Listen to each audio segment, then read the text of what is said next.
नमस्कार, बिहार मित्र न्यूज में आपका स्वागत है। मैं हूं मनोज।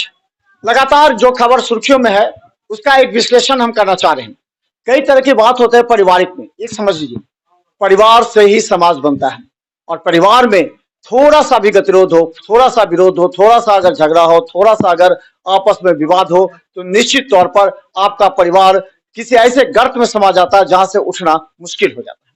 हम ऐसा ही जिक्र करेंगे एक घटना का। उस घटना को आप लोग देख चुके हैं कि एक पिता ने अपनी बेटी पर अत्याचार किया मामा, लेकिन उसके पीछे की जो कहानी है वो हम आपको जानना चाहेंगे। किस तरह उस बच्चे की माँ 11 महीने से छोड़ दी थी, नहीं आई थी बच्चे के पास। इन तमाम कहानियों को पारिवारिक जो जड़ में है वो हम बता दें। समस्तीपुर के शाहपुर पटोरी का यह मामला है। एक चीज ये बताइए, ये कहा जा रहा है कि बच्चों को मारा गया, पीटा गया, क्या है, क्यों ऐसा हुआ, इसके पीछे की कहानी क्या है? बच्चे को सर मैं घर में बंद कर देते थे। कौन करती थी? मैं करते थे सर, घर में बंद रखते थे कि जो बच्चे मेरा कहीं भटके नहीं, भागे न जाके खेलने फिरने के लिए। नहीं जाए, इधर उधर चला जाता था सर।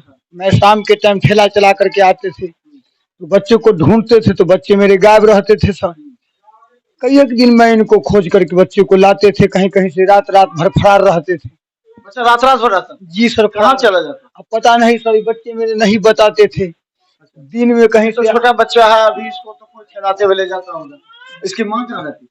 इसका माँ सर होली से 1 महीना पहले से इसका माँ फरार हो गया किसी और के साथ। बस दूसरे के साथ? जी सर, वो गणेश ही नाम का लड़का था। उसके बाद सर जी, ये मीडिया वाले जब वायरल करे हैं इस फेसबुक पर, जब जाकर इसका माँ जो है सर कल शाम में मिलने के लिए बच्चे से आया। बच्चे को गोद लिया तो ये बच्चा नहीं गया उसके पास, क्योंकि ये बच्चे इसको जानता भी नहीं। हाँ, इसका दादी पालती थी, इस बच्चे को पालती थी। नहीं गया बच्चे, तो बोला सर जी मैं बच्चे को ले जाऊंगा। मैं बोले जब ये हॉस्पिटल में इसका इलाज चल रहा है कि आप कहीं और जगह थाने में जाओ, केस पर भी करो, उसके बाद अपना बच्चा जिसके निर्णय में आ जाए, जिसको सरकार निर्णय देगा बच्चे उसके पास जाएगा। और बच्चे उसके पास गोद नहीं गया तो फिर वह लड़की यहाँ से फिर चला गया। यानी झगड़ा क्यों हुआ था आप लोगों के बीच में? किस मुद्दा पे झगड़ा? झगड़ा सर जी, मैं पटना में काम करते थे। किस चीज में? सेंटरिंग में। सेंटरिंग में। अच्छा, सेंटरिंग में। जी सर। मैं वहाँ से आते थे तो गांव के लोग हमारे इस औरत के बारे में कुछ बताते थे, तो मैं इसके छानबीन किए, ये बात सही निकला। तो मैं रात में सोए हुए थे तो रात में वो आदमी इसको फोन करता था, तो मैं जगे, हम बोले तुम किससे बात करता है? तो ये लड़की, ये औरत बोला ये पगला जाग गया, रखो फोन। मैं बोले कि ये मोबाइल लाओ इधर। मोबाइल इसने हमको नहीं दिया। मैं सोचा जे कौन आदमी इसको फोन करता है, जो मैं थोड़ा इसको चेक करूंगा। तो जब फोन करता था इसके पास में, मोबाइल को स्विच ऑफ कर देता था सर। तो मैं उसको मोबाइल छीनना चाहे, मैं 2-4 घूसे इसको लगा करके मोबाइल छीन ली। वो रात भर सर मेरे पास रहा और मोबाइल हमारी माँ को मैं मोबाइल जमा कर दिए, मेरे माँ के पास में रहा। और रात में फिर मोबाइल चोरी कर लिया मेरे माँ के पास और फिर सवेर में यहाँ से निकल दिया। 1 महीने के बाद फिर आया सर घूम घाम करके। तो मैं इसको पूछे जे तुम क्यों आया यहाँ, ये तुम जहाँ तुम जिसके पास गया उसके पास तुम चला जा, हमको आपसे कोई माने मतलब नहीं है, हम इज्जत की कमाई खाते हैं, मेहनत की रोटी खाते हैं। उसके बाद वो लड़की फिर वहाँ से चला गया सर। तो इसका बाप हमारे घर पर हमला किया, 10 आदमी को लेकर के अपने गांव से आया, बोला जे लड़की को तुम मार करके फेंक दिया। सरपंच आए, मेरे से इनके बाप के साथ उठा पटक हो गया सर। मैंने इनके बाप के भी पटक करके 2 घूसे लगाए। उसके बाद गांव के लोग इकट्ठा हुए तो सरपंच बोला ये आप हमको हमारे पास आना चाहिए, ये आपको लड़की को तो ये मारा नहीं है, लड़की आपको खुद फरार है यहाँ से। जब जाकर सर पंचायत के थ्रू तो हमको तो दबाव पर मैं बोले जो भाई मेरी लड़की कहाँ गया से मुझे मालूम, लेकिन मुझे पता था जी किसके से कांटेक्ट था फोन पर। तो वो आदमी को मैं पकड़ा, उसके मैं घर पर गए सर। हम कहे जो भाई तो वहाँ पर हमको रिपोर्ट मालूम हुआ सर।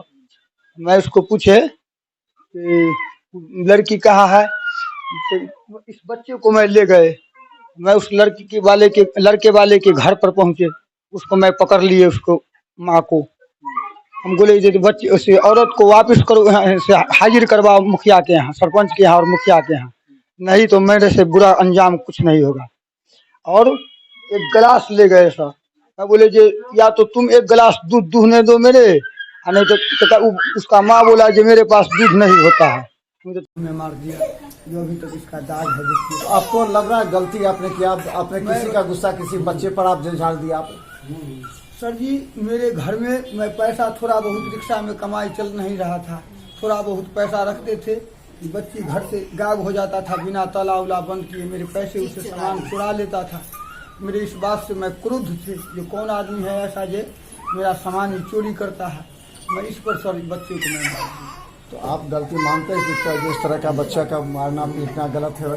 समाज में छोटे बच्चे को भी कितना बड़ा अत्याचार आपने किया? जी सर, क्या मैं सर गलती महसूस कर रहा हूँ। अब आप इस गलती को अच्छी करने के लिए क्या कीजिएगा? मैं इसको सुधार करना चाहूँगा सर जी। इसको अच्छा से पढ़ाना लिखाना खाना पीना कीजिएगा। जी सर। फिर आपकी गलती का सुधार होगा। जी सर। क्या? जी सर। क्या नाम है आपका? मंटू राय। तो हम बता दें ये मंटू राय है, कहानी समझ लीजिए और इसको दिखाइए पूरे।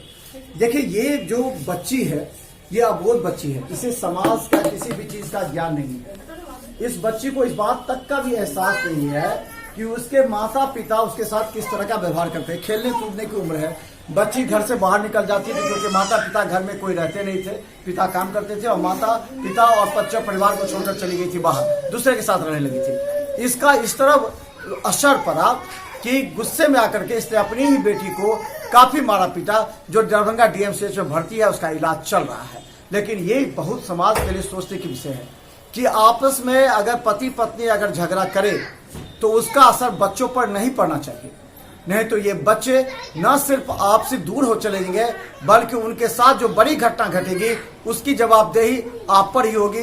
पहले परिवार में लोग आपको आरोपी बनाएंगे, उसके बाद समाज में, उसके बाद फिर लोग इसी तरह फेसबुक यूट्यूब पर देखकर आपको कहेंगे कि आपने बहुत बड़ा गलत काम किया है, चाहे आपके अंदर का कोई भी मामला हो। इसलिए सबसे पहले आपसी झगड़े को निपटा करके अपने बच्चों पर ध्यान देना असर, जिससे उसने गलती माना है और इन्होंने वादा किया है कि वो अपने बच्चों के पढ़ाई लिखाई और शिक्षा के साथ उसके खाने पीने सभी का व्यवस्था वो करेंगे, ताकि बच्चे पर आज से कोई गलती, आज से बच्चे पर कोई गलती नहीं होगा। जी नहीं होगा ना? जी सर। वादा करते बच्चे को? वादा करते हैं सर कि मेरे से आइंदा ऐसा गलती न हो। तो चलिए, समाज में सभी को सुधरने का भी मौका चाहिए, लेकिन ये एक संदेश दे रहा है पूरे देश के लोगों को, पूरे बिहार और दरभंगा के हर एक गांव को लोगों को, कि आप कभी भी गुस्से में आते हैं तो आपका ये हक नहीं बनता है कि छोटे मासूम बच्चे पर आप प्रहार कीजिए, मारिए कीजिए। आप आपस में बैठ करके विवाद का निपटारा कर लीजिए, लेकिन बच्चों पर अत्याचार करने का हक नहीं है। देखते रहिए बिहार मित्र न्यूज़, क्योंकि हम रखेंगे आपको अपडेट। धन्यवाद।